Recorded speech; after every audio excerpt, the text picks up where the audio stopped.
Là, moi, j'ai pas du tout envie de monter cette vidéo YouTube. J'ai même pas préparé de script, je n'avais pas envie de vous parler. J'avais encore moins envie d'être assis dans ce fauteuil qui me fait mal au dos et de faire mon entretien. Et bah si je m'étais écouté, je serais passé à côté de la plus belle journée de ma vie. Ce matin, je me suis réveillé et je sais pas vous, je pense que ça nous arrive tous. J'avais absolument pas envie de travailler. Voilà, ça se voit à ma gueule, ça s'entend à ma voix, je suis fatigué, j'avais pas envie. Et il y avait dans mon agenda ce fameux meeting, ce fameux rendez-vous client avec un prospect que j'avais déjà décalé à 2 reprises. Et donc là, je reste dans mon lit, il était environ 7 h du matin, et je vois l'échéance. Je sais qu'il y a le rendez-vous à 16 h. Et je me dis, ah non, mais je vais pas y arriver.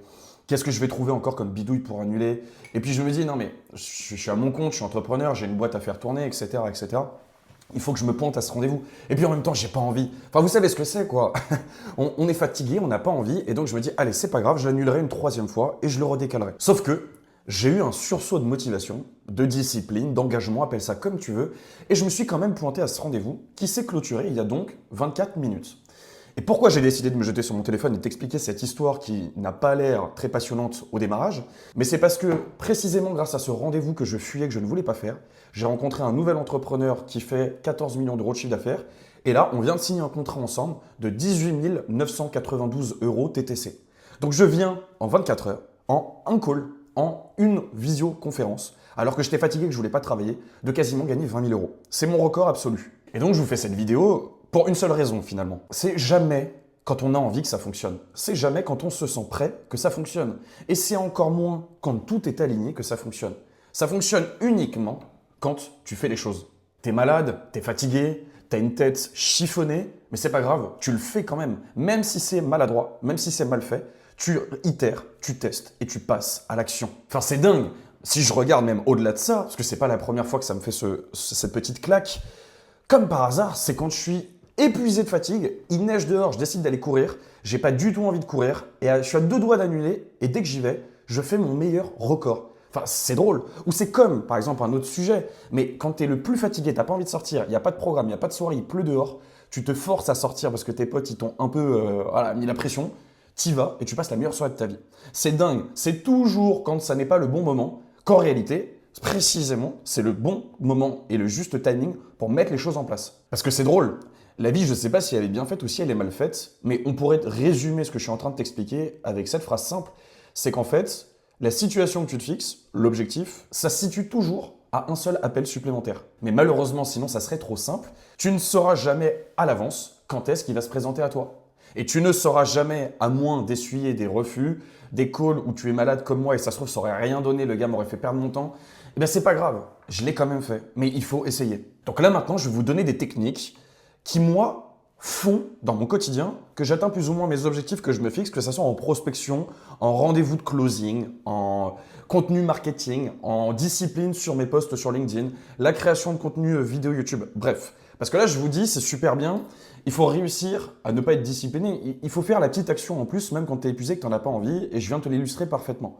Mais la réalité, c'est que moi, j'ai passé des années de ma vie à avoir plein d'objectifs détaillés sur une feuille et un agenda, et pour autant, j'avais tellement la flemme. En fait, mon cerveau, j'avais l'impression qu'il ne fonctionnait pas comme les autres. J'avais toute la roadmap claire en tête, mais pour autant, je n'arrivais pas à passer à l'action. Parce que oui, c'est sympa ce que je vous explique, mais si c'est pour ne pas avoir la force de l'appliquer, vous allez regarder cette vidéo, ça ne va pas vous servir à grand chose. Donc voici exactement ce que je fais, je vais vous prendre une nouvelle métaphore. Ma plus grosse phobie, au-delà de l'URSSAF, de impôts.gouv, c'est de faire la vaisselle. Quand je vivais seul, j'avais pas de machine à laver, quoi. Et donc, je devais faire la vaisselle.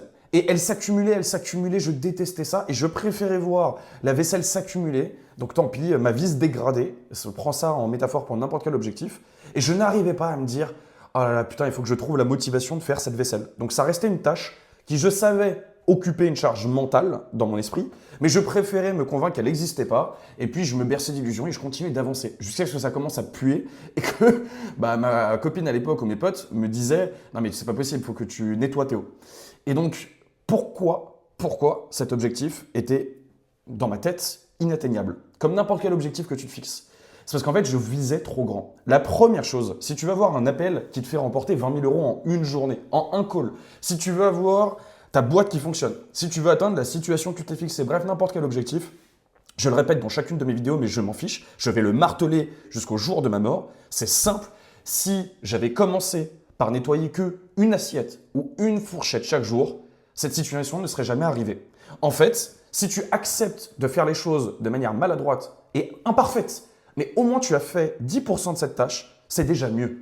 Vaut mieux faire 10 pompes par jour, ne même pas transpirer, tu n'as même pas besoin d'aller t'inscrire à la salle de sport, plutôt que de se dire je vais regarder une vidéo sur YouTube et une fois tous les 6 mois quand j'ai un choc de dopamine, bah là ça y est, je vais aller à la salle et je me la tue pendant 3 heures d'affilée. Non, la réalité c'est que quand tu as un objectif et que tu procrastines, le meilleur moyen pour t'en sortir, c'est de découper cet objectif en micro-jalons et de prendre uniquement une portion de cet objectif. Ce qui te permettra en fait de l'absorber de la manière la plus indolore, digeste et surtout qui va te prendre le moins d'énergie. Et le cerveau est bien fait. On passe à la deuxième chose qui dit que tu vas commencer à le faire petit à petit. Donc moi tous les soirs, maintenant c'est simple, j'ai une routine, je nettoie un couvert, et ben un deuxième. Après, c'est ça le deuxième point de bascule, c'est que le cerveau va te dire merci et il va te redemander ça. Parce qu'en fait, il va comprendre que ça y est, maintenant, tu as structuré un schéma mental, il y a un process, il y a un schéma d'orchestration qui fait que ça y est, tous les soirs à 19h30, tu nettoies une fourchette. Et bien après, ton cerveau, et c'est là où c'est bien fait, c'est comme dans le positif comme dans le négatif, il va te redemander tous les soirs une piqûre de rappel, Théo, il faut que tu t'actives, il faut que tu nettoies ta fourchette. Et ça y est, tu ne pourras plus faire autrement. Et c'est même encore mieux que ça. Moi, c'est ce qui se passe là, maintenant, quand je refuse de faire des calls parce que j'ai la flemme ou que je suis épuisé, parce que j'ai trop travaillé. Mon cerveau me renvoie, c'est une pulsion, je dois aller faire cet entretien, tant pis, je n'ai pas le choix. Et même, il me dit, tu vas faire encore plus. Et c'est là où c'est fort. Maintenant, je ne nettoie plus simplement une seule fourchette. Le fait d'avoir séquencé mon objectif en micro-jalons digestes fait que, d'une part, je passe beaucoup plus à l'action, je réitère plus, mon objectif finalisé me fait beaucoup moins peur, donc du coup, je l'impréhende moins, donc je passe à l'action. Mais en plus de ça, mon corps, mon cerveau, mon esprit, peu importe, a enregistré l'information qui fait que donc du coup il en veut encore plus. Donc maintenant je deviens une bête de laver les putains de couverts à la main et ça ne me fait plus peur. Et si tu dois retenir une seule phrase, c'est laquelle? C'est qu'en fait on vous a menti. Ça n'est pas la motivation qui crée l'action, c'est précisément l'action qui va créer ta motivation. Si vous attendez d'avoir envie pour passer à l'action, mais vous êtes foutu. Donc je te remets en synthèse les 5 choses que tu dois faire systématiquement pour justement outrepasser cette flemme, ce manque de discipline pour t'inscrire dans une démarche où tu vas atteindre tous tes objectifs. Les 5 choses, je les ai notées, c'est les suivantes. Donc je te le répète. Première chose, séquencer n'importe quel objectif en micro sous-jalons. La deuxième chose, c'est que tu vas supprimer à côté toutes les décisions inutiles qui vont parasiter la prise de décision. Quand tu es fatigué, la décision, c'est ton pire ennemi. Donc, si tu as déjà un agenda qui est terriblement rempli, si tu as des routines qui sont déjà presque au niveau du burn-out, c'est peut-être pas le meilleur moment pour te remettre un nouveau challenge en plus. Le troisième point, c'est absolument de ne jamais juger la qualité pendant l'exécution. Le quatrième, c'est de toujours jouer le jeu du long terme et pas simplement à la journée. Encore une fois, Maître Yoda, c'est une fourchette par jour. On ne pense pas à l'évier qui déborde et qui est dégueulasse. Et on verra, petit à petit, les choses vont se mettre en place. Et le cinquième, c'est accepter que le confort, c'est l'ennemi. Donc bref, à méditer et j'espère sincèrement que cette petite anecdote de fin de journée pourra à la fois te donner de la motivation et puis surtout, je l'espère, t'aider dans ta prise de décision. Allez, c'était Théo, on se retrouve très vite.